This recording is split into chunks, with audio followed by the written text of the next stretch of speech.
나와 있는 게 환원율 산정 방법하고요. 그다음에 이제 물건별 평가와 부동산 가격 공시제도, 이렇게 세 가지 주제가 남아 있습니다. 일단 환원율의 정의는 앞에 투자론에서 한 거죠. 굉장히 중요하죠. 종합환원율 굉장히 중요하다고 이제 총 투자액분의 순영소도 했었고요. 이것도 중요하죠. 환원율의 성격, 이거 가로 채워넣기 나온 적도 있어요. 자본 수익률 더하기 자본 회수율, 가로 속에 들어갈 적당한 용어. 그 다음에 이제 환원율 산정 방법입니다. 자, 이제 환원율을 산정하는 여러 가지 방법이 있는데요.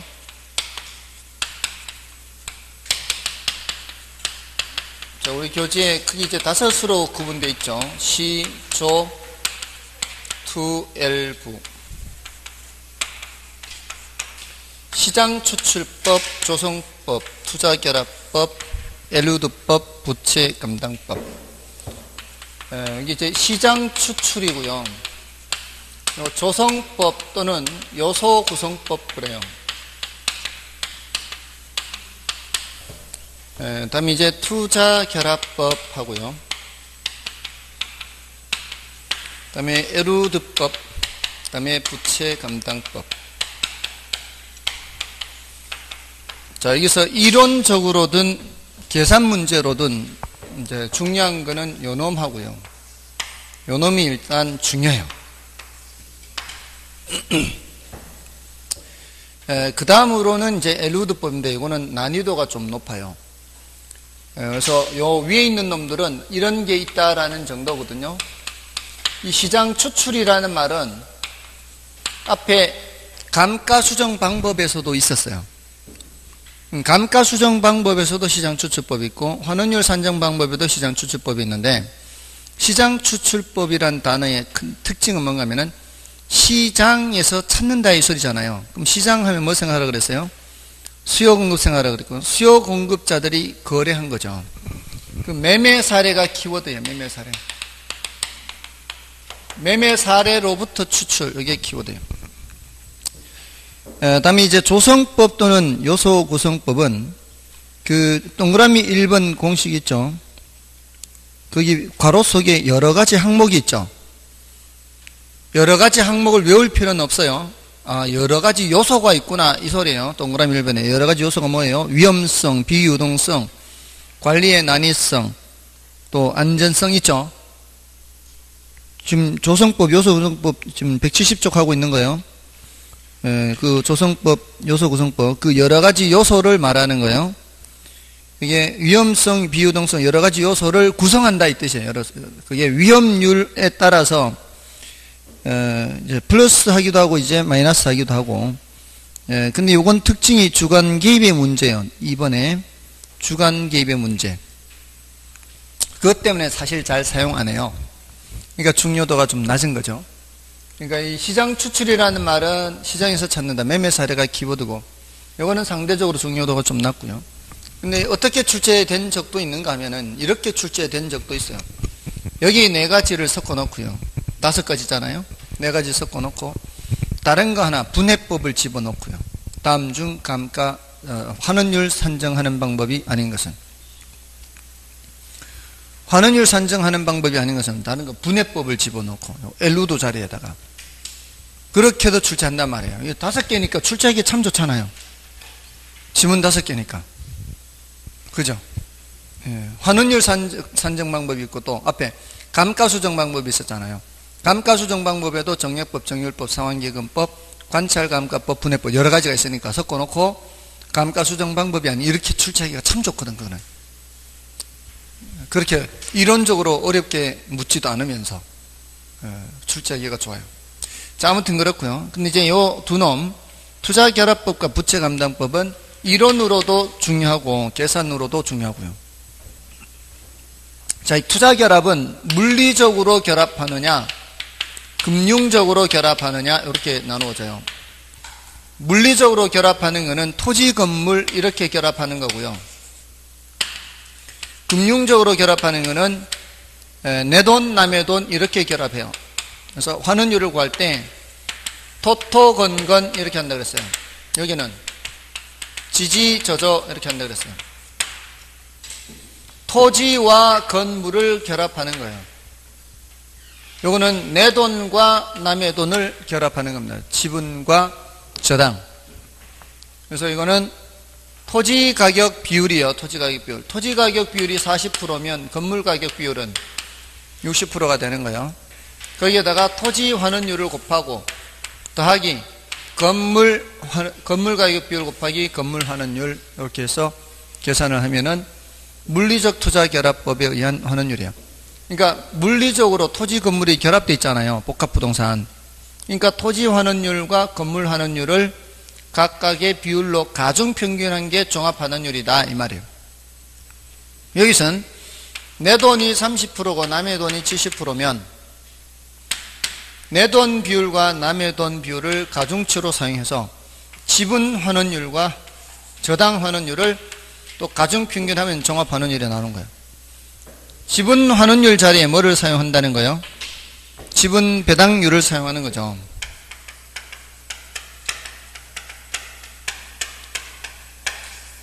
저당 환원율 자리에는 저당 상수를 사용한다는 거죠. 이것 자체도 알아둬야 되는 겁니다. 저당 환원율과 저당 상수, 지분 환원율과 지분 배당률 같은 거. 자, 이렇게 하면은 투자 결합법이에요. 물리적으로 투자 결합하느냐, 금융적으로 투자 결합하느냐. 다음에 이제 부채 감당법이죠. 부채 감당법은 환원율을 어떻게 구해요? 부채 감당률을 이용하죠. 그래서 부저저 하잖아, 부저저. 부채 감당률을 이용해서 저당 비율, 저당 상수 이렇게 해요. 자, 이게 계산 문제로 나오면은 자료를 보면은 이게 토지 건물, 이 물리적 투자 결합법이 제일 쉬워요.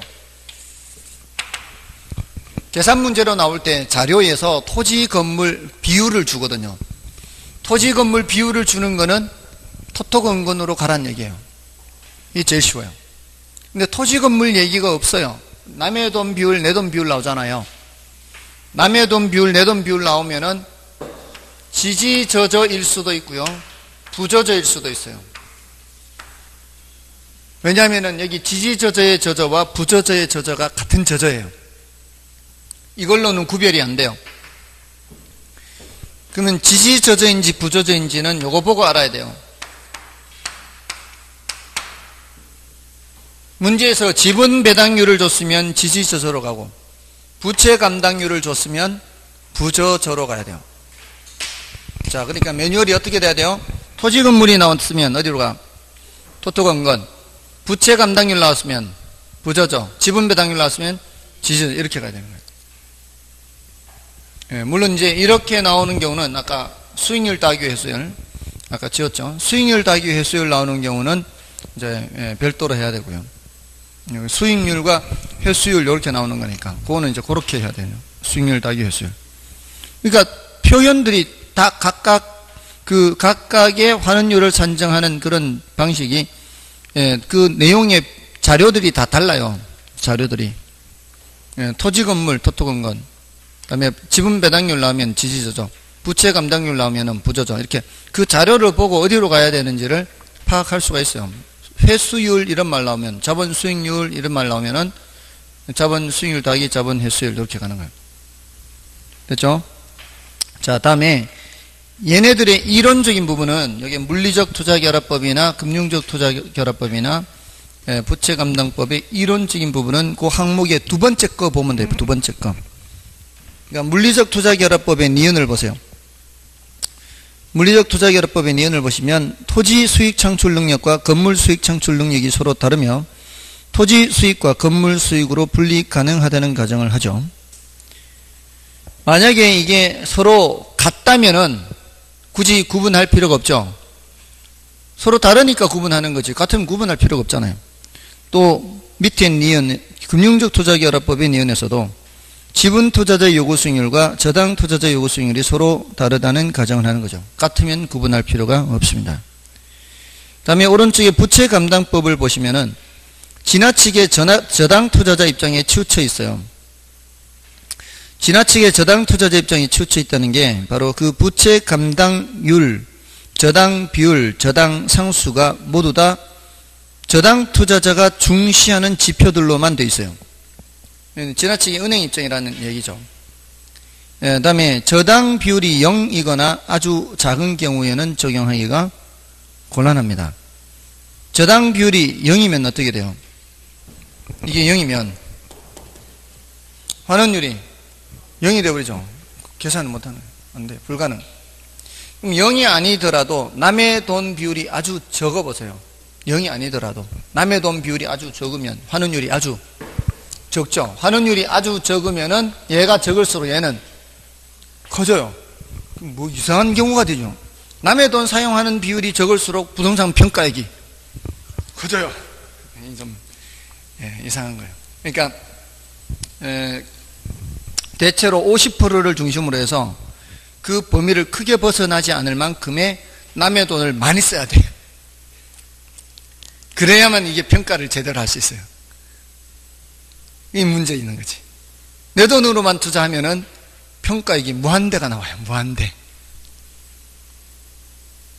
무한대요. 평가액이.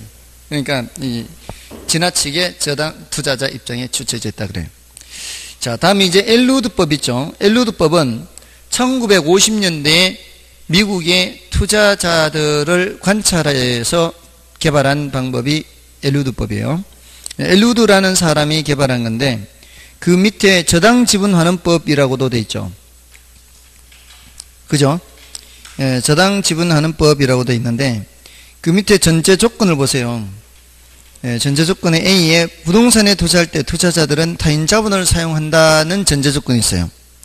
그 다음에 B에서는 순영업소득이 아니라 세전현금 수지에 관심이 있어요. 왜? 그 A하고 B하고 연결되는 거예요.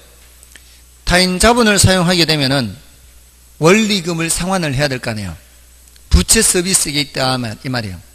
그럼 부채 서비스를 지불을 하면은 나한테 세전만 남잖아요. 그러니까 세전에 관심이 있다는 얘기예요. 그 다음에 부동산은 일정 기간 보유 후 처분하며 처분 시 부동산 가치 변화를 고려해요. 자, 이게 무슨 소리냐면은 그 이전에는 부동산을 취득을 하면은 끝까지 보유했어요. 끝까지. 철거할 때까지. 근데 이제는 철거할 때까지 보유하는 게 아니라 전형적인 보유 기간을 가정해요. 그래서 짧은 기간 동안이기 때문에 어떤 경우에는 오히려 가치가 올라갈 때도 있어요. 그런 특징이 있어요. 자, 그래서 다시 위로 표를 올라가 보세요. 표의 맨 위에 동그라미 1번 보시면 세전현금 수지, 그 다음에 보유기간 동안의 지분 형성분 이렇게 돼 있죠. 보유기간 동안의 지분 형성분이 뭘 뜻하는가 하면 매년 부채 서비스액을 갚잖아요. 매년 부채 서비스액을 갚잖아요. 그 부채 서비스액은 원금 이자로 돼 있죠. 이자는 비용으로 사라지는 거지만 원금 갚는 거는 나중에 내가 돈을 덜 갚아도 되잖아요. 그게 내 것이 됐다 뜻이거든요. 그러니까 지분 형성분은 원금 상환분이다 이렇게 보시면 돼요. 원금을 상환했기 때문에 내 것이 됐다 이 뜻이에요. 그 다음에 마지막으로 가치 변화분을 고려해서 세 가지를 감안해서 환원율을 산정하는 공식을 만들었어요. 근데 여기는 공식이 없죠. 여러분들의 정신건강을 위해서 여기 안 써드린 거예요. 그 공식이 복잡해요. 공식이 복잡합니다. 아무튼 자 그렇게 되고요. 다음에 이제 박스인데 그 밑에 박스 밑에 환원 방법에 따른 수익환원법 분류가 있죠. 자, 그거는 뭘 의미하는가 하면은 자, 요거는 말이에요. 이거예요, 이거. 아까 이거 자본 수익률은 환원율은 자본 수익률 더하기 뭐로 돼 있어요? 자본 회수율로 돼 있죠.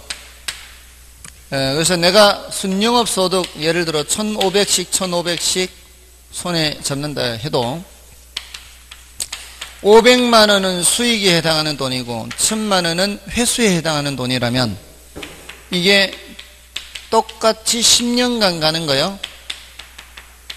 10년간. 10년간. 그럼 내가 1억 주고 산 건물이 있다면 환원율은 15%, 수익률은 5%, 회수율은 10%에서 10년이 지나면은 다시 원금 1억이 회수되는 거 아닌가요? 이렇게 10년 가면은? 맞잖아요.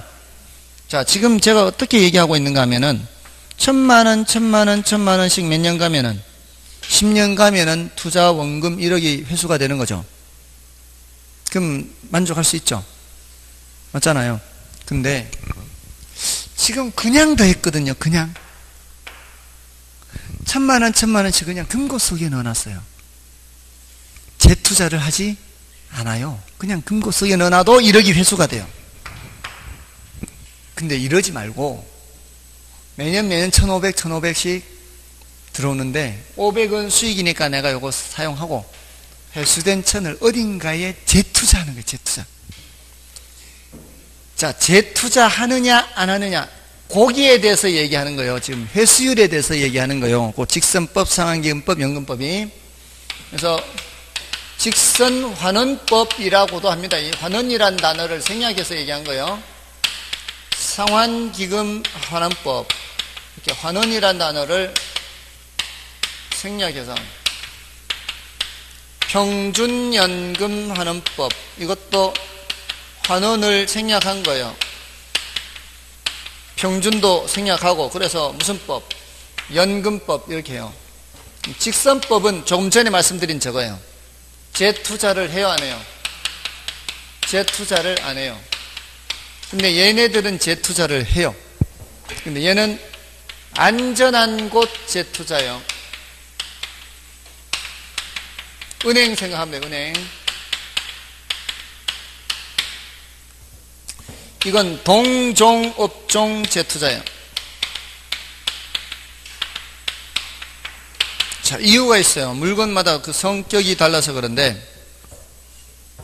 그 전에, 이게 수익률이 높겠어요? 이게 수익률이 높겠어요?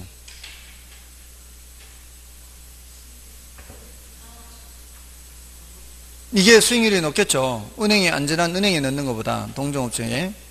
그럼 똑같은 1,500만 원씩 내가 손에 잡는다, 리턴 한다 하더라도, 돌아오는 돈, 리턴 중에 수익 빼고 남는 돈을, 회수하는 돈을 재투자한다라고 했을 때 똑같은 순영업소득 1,500이라 해도 이렇게 평가하는 경우, 이렇게 평가하는 경우, 이렇게 평가하는 경우 어떤 게 평가액이 제일 높겠어요?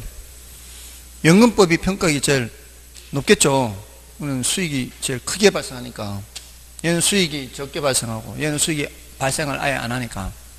됐나요? 그것을 질문할 수가 있어요. 그것을. 그리고 안전한 곳 재투자, 이거는 광산에 적용해요. 광산. 이거는 어장에 적용해요. 다 이유가 있어요. 왜냐하면 우리 광산은, 혹시 광산 가보셨나요? 광산 안 가보셨죠? 광산에. 예? 가고 싶어요? 다이아몬드 광산?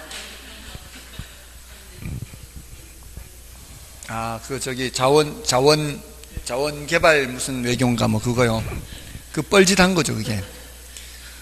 가장 대표적인 게 뭔가 하면은 1조 얼마를 투자했는데, 그냥 줄여서 1조라 할게요. 회수된 돈이 100억이에요. 몇 프로인지 아십니까? 투자 금액이 1% 해줬어요. 1%. 1조 넘습니다. 1조 넘는데 하베스트인가 그래. 하베스트. 캐나다. 도대체 이게 그것도 순식간에 몇 년 안 지나서 그 돈이 다 어디 갔다는 거예요. 돈이. 스위스 은행에. 상식적으로 이해가 안 돼요.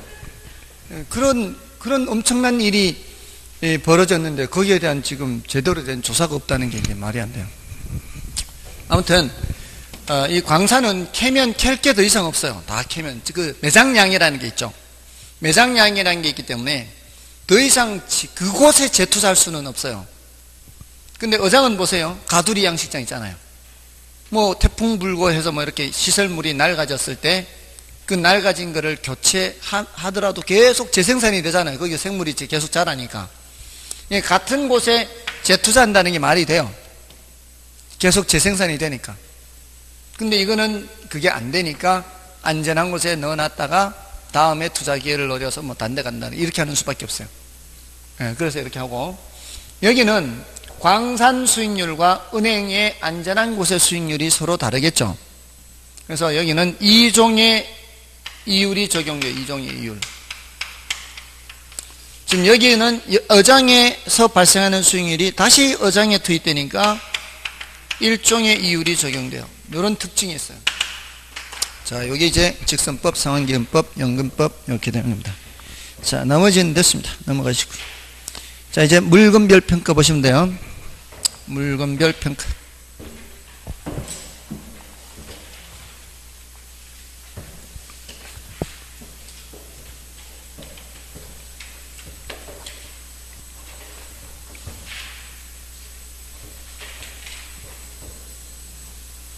자, 환원율의 정의, 투자론에서 했던 거 생각하시고요.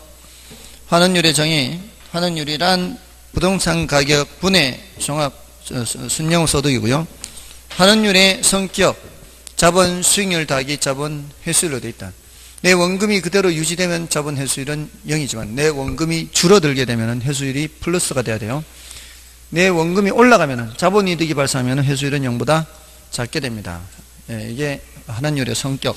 환원율 산정 방법에 시조 12부 있는데 시장추출법과 조성법은 조금은 종류도 안 났고요. 시장추출법은 키워드가 매매 사례로부터 찾는 거예요.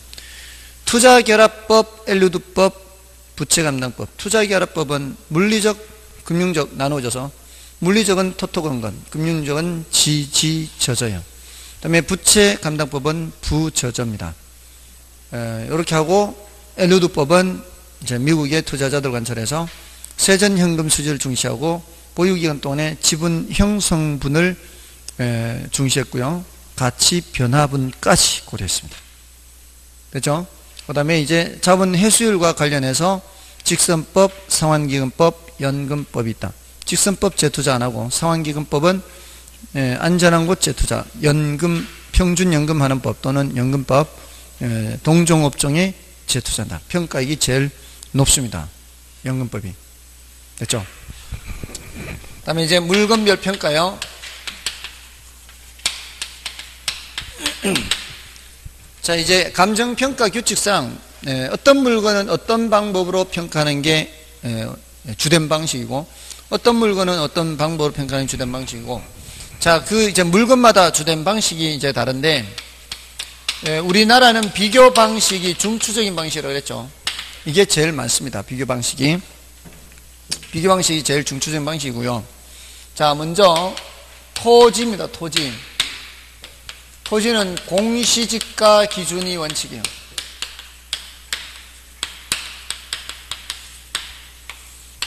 이것도 비교 방식이라고 그랬죠. 표시지계. 자, 근데 예외적으로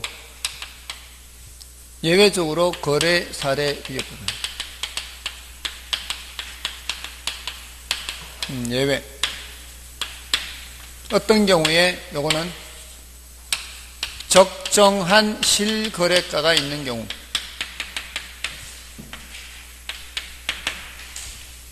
적정한 실거래가가 있는 경우에는 뭐를 적용한다? 거사비를 적용합니다. 자, 이제 제가 노란 걸로 쓰는 거는 예외적인 경우입니다. 예외. 자, 이게 건물이에요. 건물. 자, 이 비교 방식을 적용하려면 거래가 많아야 되거든요. 거래가 많아야 되는데 이거 건물만 거래하는 경우 많아요. 그렇잖아요. 건물만 거래하는 게 많아요. 토지하고 함께 해야지. 건물만 거래하는 경우는 거의 없어요.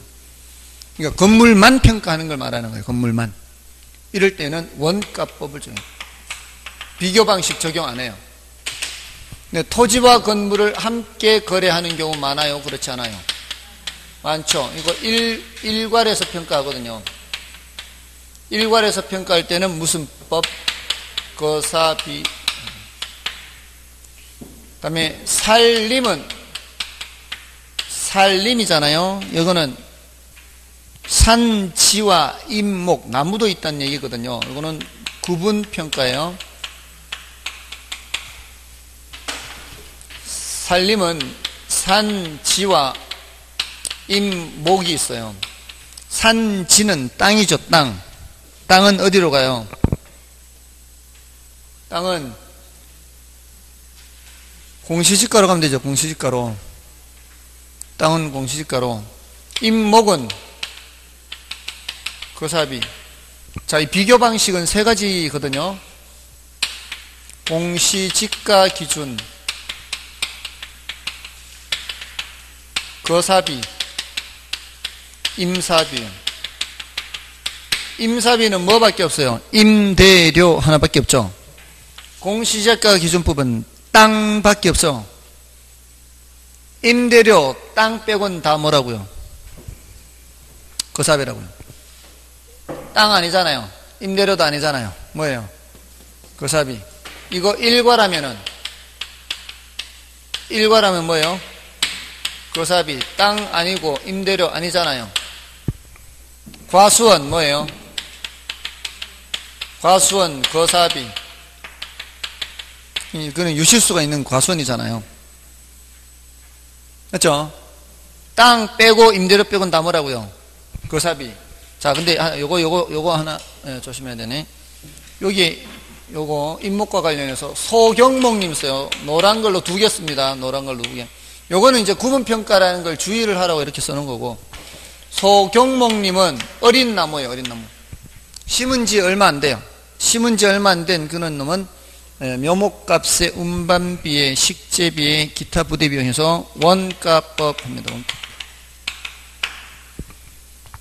자, 다음에 동산. 이런 동산 거래 많아요? 그렇지 않아요? 이런 동산들은 거래가 많죠?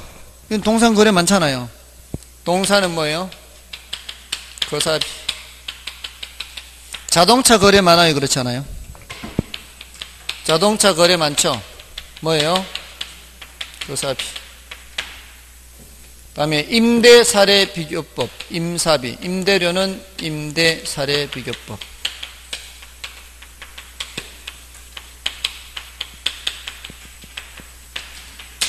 자, 됐죠? 다 나온 거예요. 비교 방식. 다만 노란 거는 원가법. 구분평가할 때 소경목님 이렇게 일괄 토지 산지와 임목 일괄에도 거사비, 토지 건물 일괄에도 거사비. 됐죠? 이게 제일 많아요. 이게. 그 다음에 수익 방식. 수익 방식은 기업 활동과 관련돼요. 기업 활동, 수익 활동. 공장재단, 광업재단,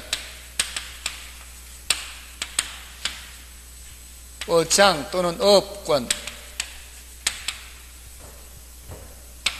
영업권, 특허권 등등등 무형자산 있죠. 무슨 권리. 예? 이런 권리는 다 무형자산이죠. 이런 무형자산은 전부 다 뭐라고요? 수익 방식.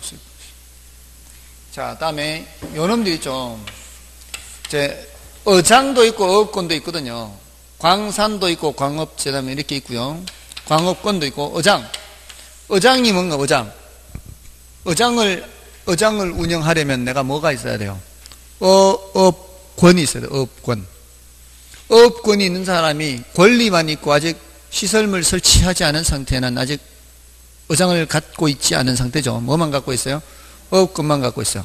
그러면 어장 평가액이 더 클까요? 어업권 평가액이 더 클까요? 어장 평가액이 더 크겠죠. 왜냐하면 시설물 설치를 해야 되니까. 맞나요? 그럼 어장 평가액은 어업권 평가액 더하기 시설가액이에요. 시설가액. 그죠? 광산도 마찬가지겠죠. 광산도 광업권 더하기 시설가액 이렇게 해야 되겠죠. 뭔 뜻이 아시죠? 그러니까 어업권만 평가하려면 어떻게 해야 돼요? 어업권만 평가하려면 어장 평가액에다가 이걸 빼면 되겠죠. 맞나요? 이런 게 다 수익 방식이라고. 조금 전에 연금법 했잖아요. 연금법 할 때 어장이죠, 어장. 그죠? 이 다 수익 방식. 저희 지금 수익 방식 얘기한 거죠, 지금. 그래서 얘네들은 다 수익 방식인데, 요것만 좀 조심하시라고, 요거는 이제, 이 개별 자산 합산 원칙이에요, 개별 자산.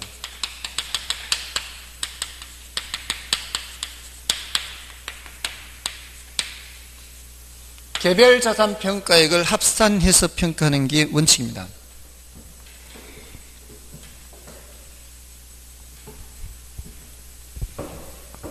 자, 그런데 계속 수익이 예상되는 경우 해요. 계속 수익 예상. 이 소리는 뭔 소리예요? 앞으로도 기업 활동을 계속 하겠다는 얘기 아니에요. 이럴 때 일괄해서 평가할 때는 수익환원법 이렇게 된다고. 결국 수익환원법이다 이 말이에요. 수익환원법. 계속 기업 활동을 한다면은 무슨 법이라고요? 수익환원법이에요. 근데 이제 공장재단의 경우에는 공장재단에 속한 토지, 건물, 기계류 이런 것들이 각각 있으니까 그런 것들을 이제 각각 평가해서 합산하는데 이거는 계속 수익이 예상 안 될 때 얘기니까. 됐고요. 그럼 다 됐어요. 수익 방식 끝이에요. 무형자산 전부 다 뭐고요? 무형자산 전부 다 수익 방식이고, 어장도 수익 방식이다. 다 수익 방식이에요. 결국은 어업권도 수익 방식을 전제로 해서 계산해야 돼요. 어업권 계산하려면은 어장 평가 수익 방식으로 어장 계산한 후에 시설 가액을 빼면 되는 거니까. 다음에 이제 원가 방식이에요. 원가 방식은 자 보세요. 여기 재밌는 게 여기 준부동산이거든요, 얘네들. 요 준부동산이죠. 우리 앞에서 부동산 개념에서 준부동산이 이렇게 이제 여러 군데 흩어져 있어요. 여기 남은 준부동산이 여기 오는 거예요. 남은 준부동산이. 물론 임목은 여기 안 오고 저쪽으로 가는데, 여기에 항공기, 건설기계, 선박, 요 셋이 있어요. 자, 요놈들은 거래도 많지 않아요. 수익 활동과 직접 관계는 없어요. 그래서 얘네들은 원가 방식이에요. 근데 요 선박은 구분평가예요. 선박은 구분평가.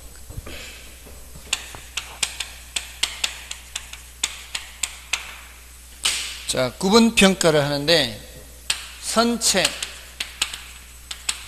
기관, 의장 이렇게 세 수로 나눠서 평가를 해요.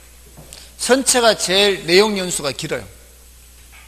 한번 제작을 하면은, 그 다음에 엔진, 그 다음에 이제 내부 설비 같은 거, 의장. 이렇게 해서 각각 구분해서 평가합니다. 자, 여기 기계류 있죠, 기계류. 항공기, 건설기계, 선박, 자동차, 이런 기계류가, 원래의 효용 가치를 갖지 못할 때는 어떻게 평가할까요? 본래의 효용 가치를 갖지 못할 때, 항공기가 항공기로서 효용 가치를 갖지 못하고, 건설기계가 건설기계로서 효용 가치를 갖지 못하고, 자동차가 자동차의 효용 가치를 갖지 못할 때는 어떻게 평가할까요? 해체 처분 가격으로 해요. 해체 처분 가격. 고물 가격으로 한다. 아시겠죠? 아니, 본래의 효용 가치가 없는 저 기계류는 이제 고물이지, 고물. 근데 고물 가격 하면 좀 없어 보이잖아요. 뭐라고 한다고요? 해체 처분 가격 한다, 해체 처분 가격. 고물 가격을 해체 처분 가격. 굉장히 있어 보이잖아, 그건 또. 그러니까 참 사람들이 그냥 쉽게 고물 가격 하면 되지. 자, 아무튼. 자, 이렇게 다 끝났습니다. 물건별 평가. 물건별 평가 안 어렵죠? 물건별 평가는 비교적 쉬워요. 비교적 많이 나오는 편입니다. 차라리 수익 방식보다 이게 나을 수가 있어요. 수익 방식 환원율보다. 자, 이 정도로 하고요. 다음에 174쪽에 가시면은 그 밑에 쭉 내려가면 좀 두껍하게 소음 등으로 인한 토지 등의 가치 하락분에 대한 평가 이런 게 있죠. 요거는 이제 참고로 봐주세요. 참고로 봐주시고요. 그거는 이제 뭐 환경 오염이 발생하거나 뭐 소음 등이 발생하는 뭐 이런 경우에 이제 하는 얘기입니다. 참고로 보시고요. 자, 이제 마지막 주제가 부동산 가격 공시제도입니다. 자, 부동산 가격 공시제도 지난 순환에도 이거 이렇게 했었는데요. 얼마나 기억하시는지 모르겠는데 한 번 더 하면 조금 더 낫지 않을까 싶은데요.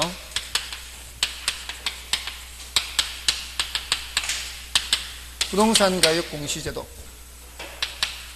자, 요거는 그 제도의 취지가 뭐 때문에 그랬어요? 이 제도의 취지는 세금 때문에 세금. 자, 이제 토지 가격도 공시하고요. 주택 가격도 공시하고 비주거용 부동산 가격도 공시하죠. 토지 가격은 표준지 공시지가 개별 공시지가 이렇게 하고요. 주택가격 공시는 단독주택과 공동주택으로 나눠서 단독주택은 다시 표준주택가격 공시하고 개별주택가격 공시하는데 공동주택가격은 표준개별로 나누지 않죠. 이것도 묻습니다. 아무 생각 없이 들으면 안 돼요. 이것도 물어요. 단독주택과 공동주택에 대하여 각각 표준주택과 개별주택으로 구분하여 이러면 틀린다 이 말이에요. 공동주택은 단독 개별로 구분하지 않는다 이 말이에요. 두 번이나 그래서 두 번이나 구조를 기억하시라고요. 표준과 개별로 구분하는 것은 단독이라고요. 단독주택. 그 다음에 비주거용 부동산 가격도 비주거용 표준 부동산하고 비주거용 개별 부동산 가격 이렇게 나누고요. 비주거용 집합 부동산 가격이요.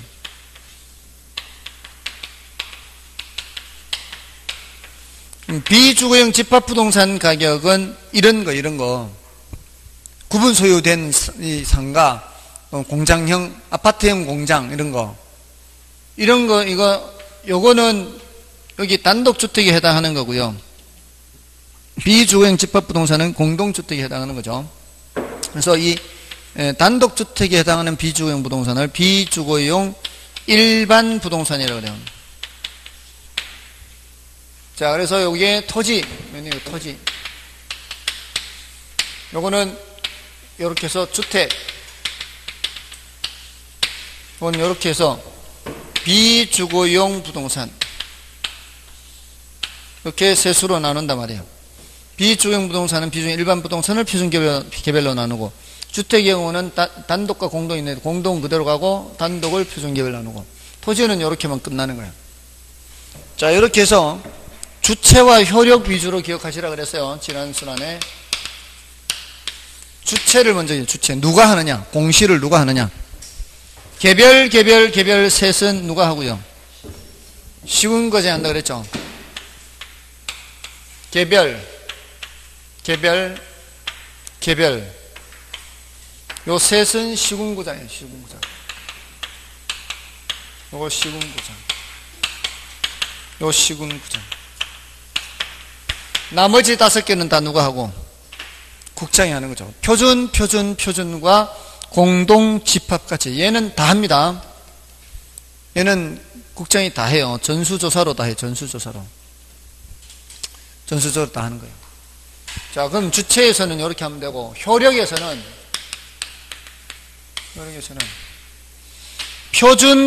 표준을 빼고 이 말이에요. 효력에서는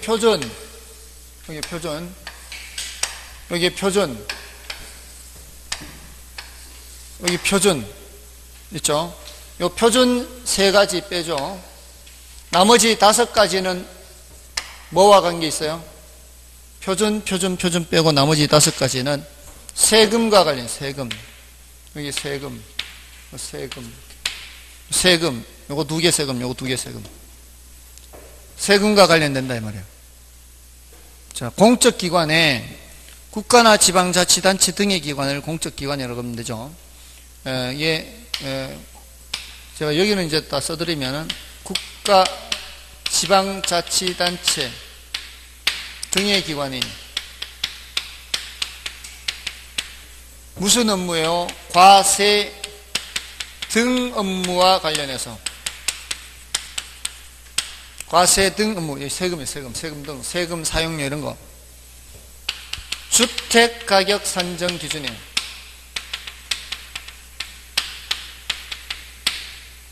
그럼 여기 밑에는 뭘까요? 똑같아요. 국가, 지자체 등의 기관이 과세 등 업무와 관련하여 비주거용 부동산 가격 산정 기준이에요. 세금이에요. 세금. 과세 등 업무예요. 과세 등 업무. 그 다음에 여기는 직접적으로 세금, 부담금, 사용료 이런 거 부과 기준이에요. 이게 이제 세금 등이죠. 세금 등. 이렇게 여기까지 오면 세금 등. 대놓고 다 그렇게 얘기하는 거고요. 이 맨 위에 개별 공시지가는. 다음에 가격 정보 제공이라는 게 있어요. 정보 제공. 가격 정보 제공은 이제 요거 함께 비주거용 부동산 가격 정보 제공. 요거 요 위에 요것도 비주거용 부동산 가격 정보 제공. 여기서는 정보 제공이 개별이 없어요. 정보 제공이 여기 있어요. 가격 정보 제공이 여기 있습니다. 토지 가격 정보 제공이 여기 있습니다. 표준에 있죠. 이것만 주의하시면 돼요. 요거. 가격 정보 제공이 주택이나 비주거용 부동산은 표준에 없어요. 그죠? 표준에 없고 이 밑에 있단 말이에요. 근데 토지의 경우에는 토지 가격 정보 제공이 표준에가 있다고요. 토지 가격 정보 제공은 표준에가 있다고요. 여기에서 만약에 정보 제공을 표준으로 집어넣어 버리면 어떻게 할까요? 공동주택 가격 정보는 제공을 못 하잖아요. 여기다 집어넣어 버리면 효력을.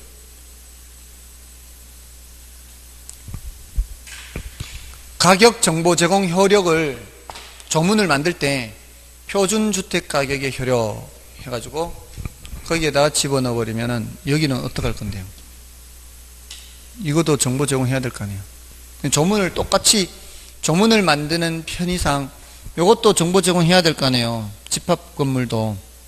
그래서 여기서는 표준에 없어요. 이걸 이제 제도를 만들 때 그렇게 했기 때문에 그래요. 처음에 이거부터 시작했거든요. 처음에 이거부터 얘네들 안 했었어요. 그럴 때 정보 제공을 여기다 집어넣었어요. 근데 나중에 이거 주택가격 주택가격도 공시하게 됐는데 정보 제공을 여기다 집어넣자니까 얘는 못하게 해버리잖아요. 그래서 이제 이쪽으로 집어넣은 거예요. 정보 제공은 밑에서는 여기는 여기 위고요. 그래서 세금과 관련된 거와 정보 제공 기능이 이제 뒤늦게 시작한 제도는 여기에 들어가 있는 거예요. 그러면 표준의 효력은 뭐예요? 표준의 효력. 표준의 효력은 요 비준표라는 게 있어요. 비준표. 비준표 보고 요거 계산할 때 써먹어요. 공적기관이 뭐 계산할 때는 비주거용 개별 부동산 가격 산정할 때는 비주거용 표준 부동산 가격과 비준표를 보고 산정해야 돼요. 그 다음에 이것도 마찬가지. 요 표준의 효력은 뭐예요? 여기도 비준표가 있어요. 그래서 개별 주택 가격을 산정하는 경우에는 표준 주택 가격과 비준표를 보고 계산해야 돼요. 요거 계산할 때 써먹어요. 그 다음에 이것도 마찬가지. 뭐가 있어요? 비준표가 있어요.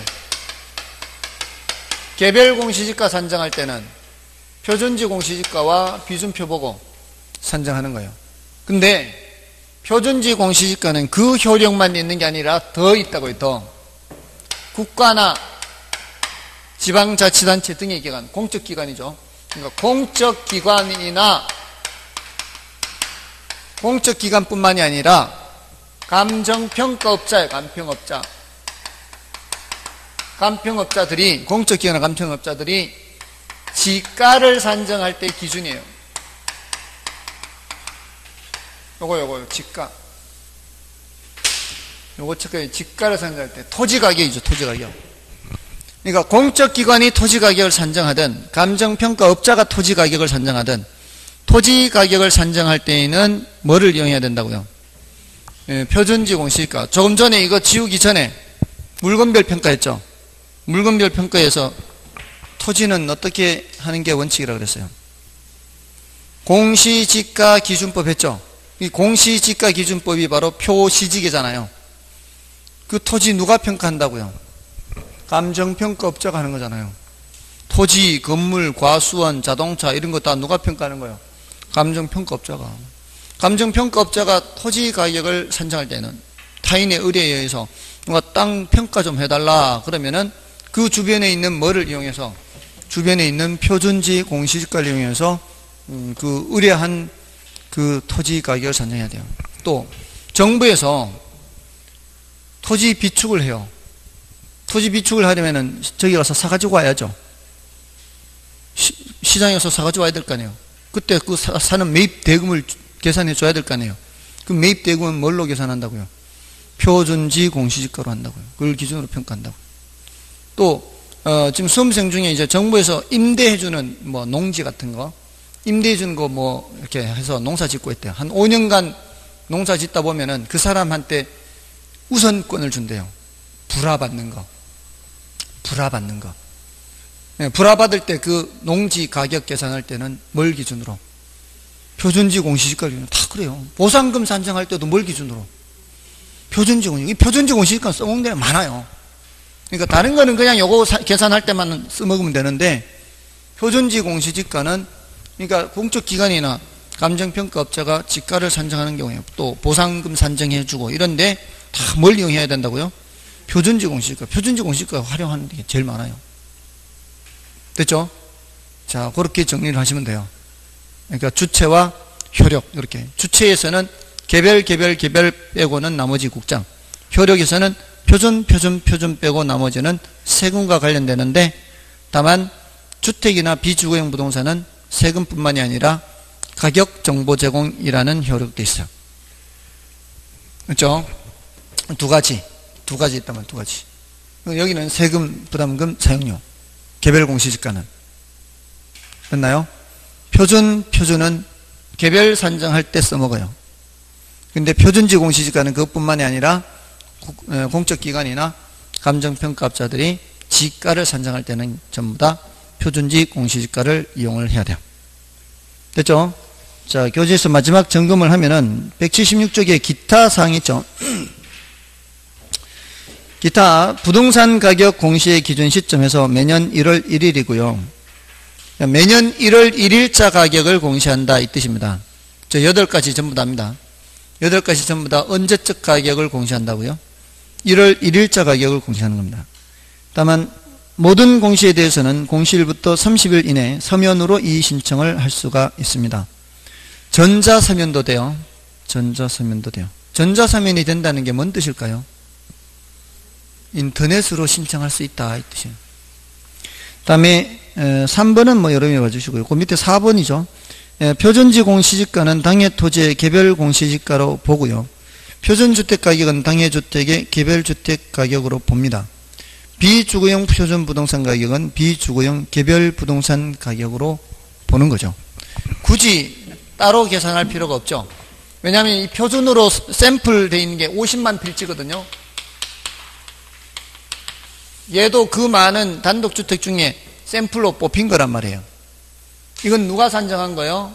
감정평가업자가 한 거예요. 누구에 의해서? 국토교통부 장관의 의뢰에 의해서 전문가가 해놓은 거예요.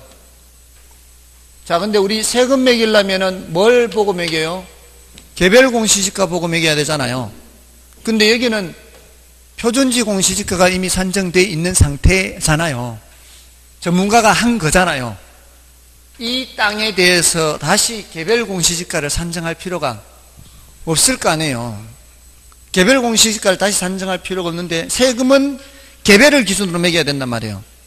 그러니까 법조문으로 그렇게 만들어 놓은 거죠. 표준지 공시지가는 곧 뭐가 돼버리도록, 개별 공시지가가 돼버리도록 해야 세금 매길 때는 개별을 이용해서 매기니까. 됐나요? 그러니까 표준지 공시지가는 그 토지의 개별 공시지가와 일치한다 이 말이에요. 자, 그렇게 되는 거고요. 그 다음에 공시사항은 참고고, 177쪽에서는 이제 여력이 되면은 표준지 조사 평가 기준은 조금 난이도가 높은 경우에 출제될 수 있는 건데요. 1번, 3번, 4번 정도 더 보시면 되겠습니다. 혹시 보시더라도 여력이 안 되면은 아예 보지 마시고요. 되면은 이제 1, 3, 4번을 더 보시라 이 말씀이에요. 됐죠? 됐나요? 자, 오늘은 이제 이렇게 해서 이제 이론 과정은 모두 마치고요. 다음 주에 이제 문제풀이 할 때 미리 좀 문제를 풀어 오시기 바랍니다. 진도별로 이제 다시 또 단원별로 이제 나가는데 지금까지 진도 나간 게 첫 번째 주, 두 번째 주 나간 진도 비슷하잖아요. 첫 번째 주가 이제 수요 공급 앞부분까지 나가고 두 번째 주가 또 어디까지 나오고 이렇게 그 진도에 맞춰서 문제를 미리 풀어 보시는데 한 번에 한 70문제가 안 될 거예요. 한 60몇 문제 정도 될 거예요. 그렇게 많지가 않을 거예요. 그렇죠.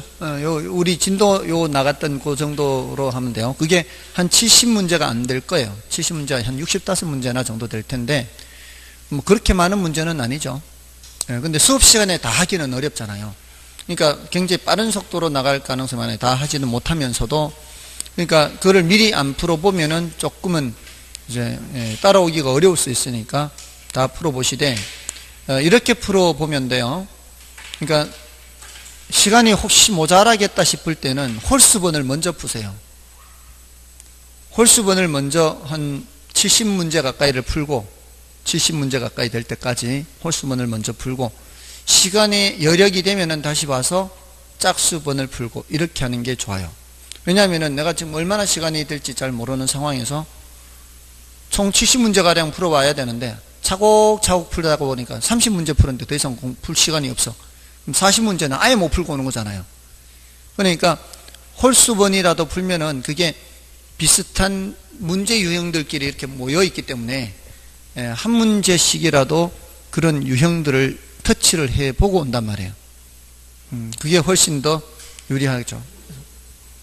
문제집 받으시면 그렇게 하시라고. 문제지도 없는데 그렇게 할 수는 없으니까요. 아무튼 나는 시간이 그것도 안 되겠다 하면은 3배수라도 풀어오세요. 369 이렇게.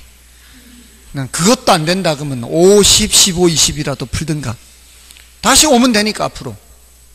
다시 와서 풀면 되네. 그 방법도 괜찮아요. 오히려 계속 복습하는 효과가 있기 때문에 그 방법도 괜찮은 방법입니다. 자, 아무튼 그렇게 해서 풀어보시기 바랍니다. 다음 주에 뵙겠습니다. 감사합니다.